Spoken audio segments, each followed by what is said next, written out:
Ceux qui circulent sur l'avenue de la Cathédrale auront remarqué l'imposante sculpture métallique érigée à l'entrée du palais de justice de Rimouski, fraîchement modernisée.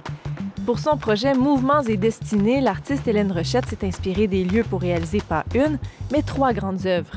Son projet d'art public est l'un des plus importants de l'histoire de Rimouski, avec une enveloppe d'environ 200 000 $. Il est issu de la politique d'intégration des arts à l'architecture et à l'environnement des bâtiments et des sites gouvernementaux et publics.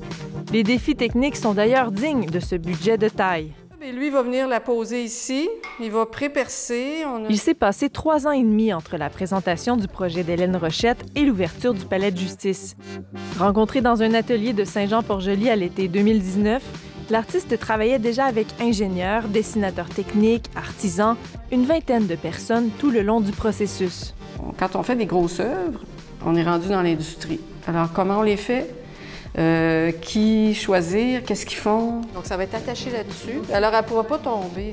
Le travail d'Hélène Rochette est donc loin de s'arrêter à l'élaboration d'une maquette. Il s'apparente véritablement à celui d'une contremaître de chantier.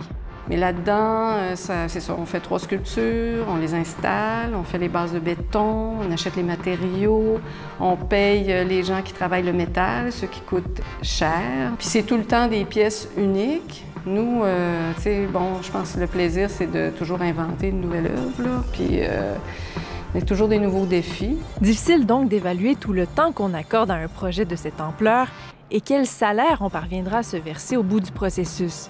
Mais dès qu'un projet a la chance d'être sélectionné en concours... C'est un cadeau de pouvoir élaborer des œuvres de grand format, là, puis de pouvoir donner des expériences différentes au public, aux spectateurs.